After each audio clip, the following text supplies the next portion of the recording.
For those of you watching via YouTube, we do have a notification at the bottom of the screen, and it is to actually go through and have a look at Divine Feminine's read, because I do feel these are cross-referencing each other, and there are some synchronistic patterns happening inside these reads, so it does look like the duality energy is really here at play.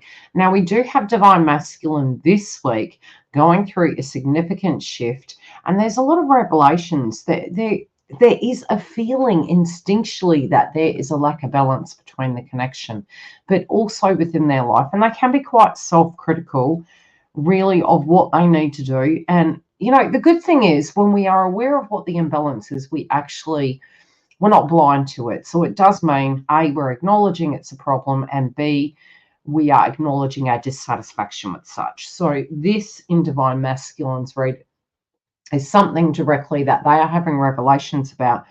They also are coming through extremely strongly, feeling as though Divine Feminine is their muse. And what do I mean by this? We're going to get into the read and we're going to see where I'm picking this up from psychically in the context of this entirety of the read this week in the mix.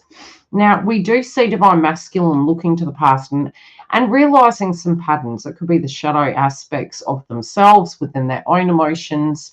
It could have been some projections that they had towards you, maybe feeling like a victim at times. And it's not to say that they're weak by any means. It's more they could have felt that maybe there was criticism towards them.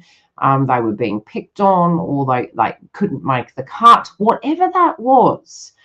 The good thing is this situation is going to the past. And look, I'm really picking psychically, especially between the previous Capricorn moon, the Capricorn moon this month in the mix, and the new moon in Cancer. This was a significant month where we were doing a 180. So we were, going within ourselves, having a lot to unpack and digest. We were also looking at the past versus the future and what we want to change.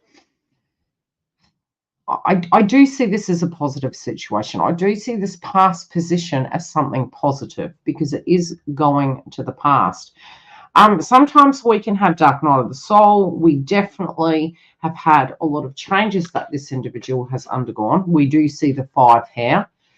And they're sort of realizing, look, am I being my own worst enemy with this? Am I worried about things? Am I concerned about the future?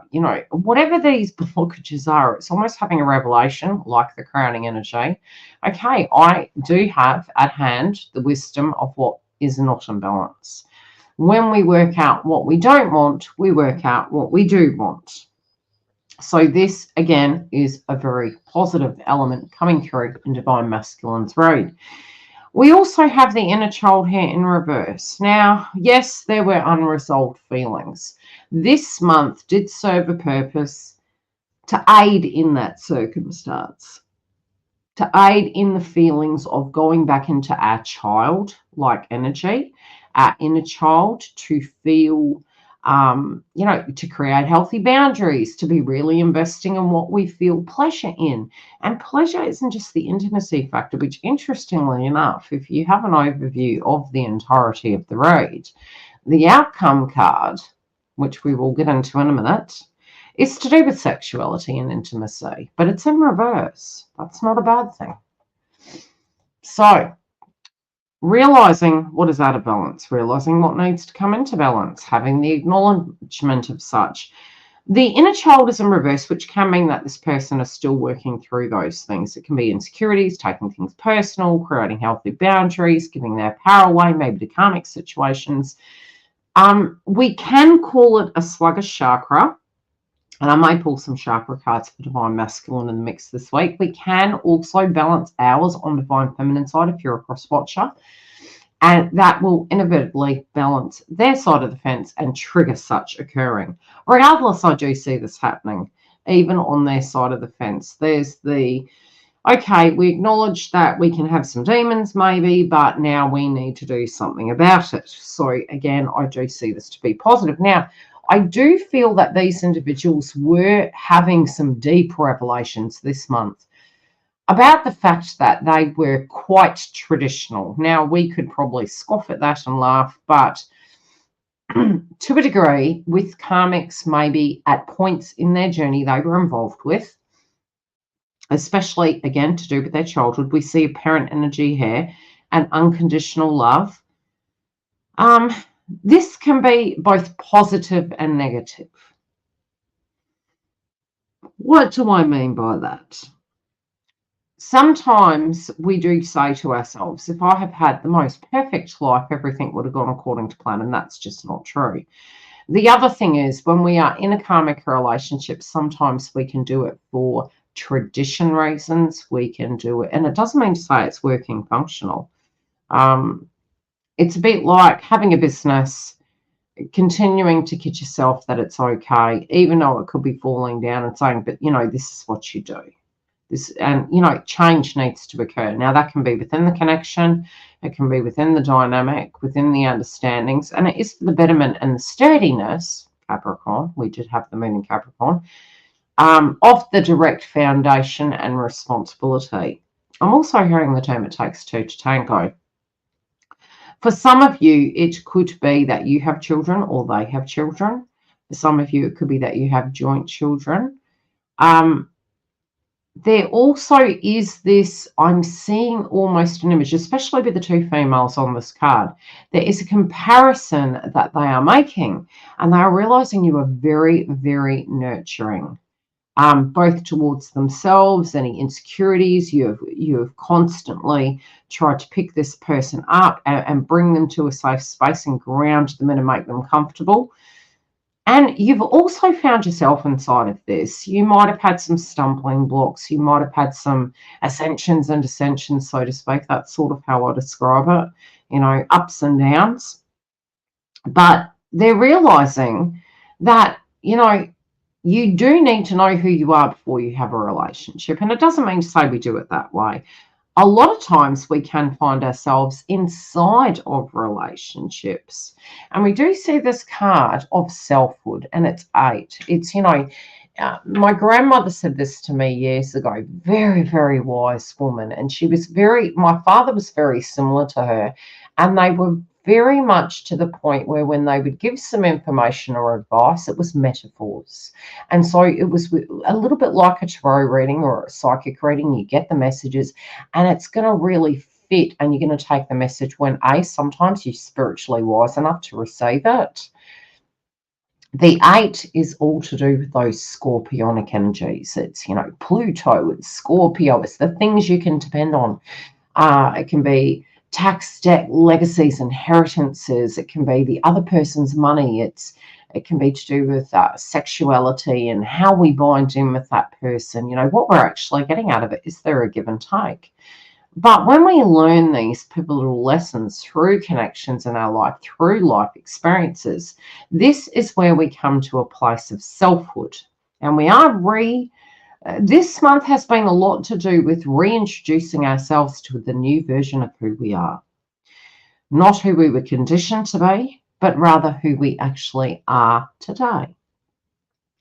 Now, I do again see this as divine masculine looking at divine feminine as the significant muse. Because although you may have struggled, unbeknownst to you, they do look to you as a guide, not that they're requiring you to do anything by just being. They are learning very quietly, very silently.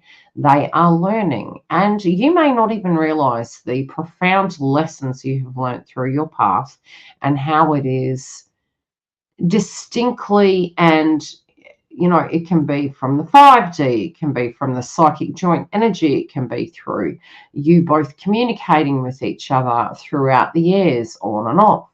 However this is playing out, they do feel you are their muse, and they're actually very proud of you. They feel as though you have the courage to do things. It's almost like going where no man has gone before. And this is what they want to be. This is the courage they want to have. And they do feel you pulling back, but not in a negative way. They feel you really choosing yourself and doing things that you feel is correct for you. And it's almost like you're waiting for them to come and join the table. Now, what they are realizing is what they don't love. Okay, it's self-love towards themselves, revelations of what they need to do, not just for other people, but also for themselves. And so this self-love energy can get them a bit irate because they're realizing it. And somehow any energy work that you're doing on yourself, it's actually aiding the situation. But they also feel that the power they give to certain people is also the power they have within.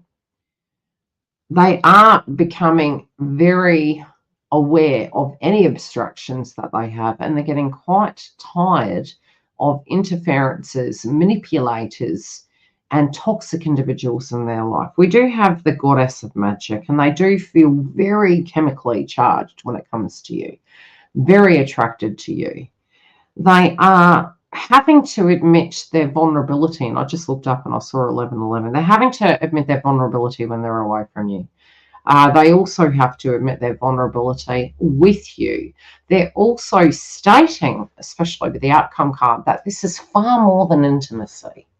This is far, far more than intimacy. It's far more than meets the eye. And there is almost, they're also referencing for some of you, you might have cut that element off for them. And it has actually spiritually showed them, because if you have continued to show love, to have understanding, or you haven't been intimate of late, this is something they're quite pining, but it is also stating it is so much more than just the intimacy. So big shifts there with this individual. At a pocket group level, we do see a big shift happening. And we are going to go into clarifying, and then we're going to jump into the karmic third parties and see what's coming up for them. But definitely go through and have a look at Divine Feminine's read this week, because it does have some very, very interesting cross-references in the mix. Yeah, this has been a lesson learnt. This has actually been quite good for the soul. It's been for them to kind of step back and be able to see the proof in the pudding, to see that they're worth more than just that. That it's a transactional thing, but it's also not, because, you know, sometimes it's that you just enjoy a person's company. Sometimes it's that you feel a spiritual connection to that person, and you're willing. It's a mountain you're willing to die on. It's a circumstance you're willing to work for, but with the other person also in hand. We will check in with this energy next week. If you do want to come through and see the August read, you can come through and join our YouTube membership. Don't forget to like, share, and subscribe. When you do, share a comment or click a like. It does help the algorithm know that you are really enjoying this content and you desire more. And in supporting the channel, it aids me in bringing more. Also, like I said, if you want to see next week's edition, you can come through and join our YouTube membership. And we do have bookings via the website. I'll see you soon. And if you do want more information, stay tuned and look at the end screen.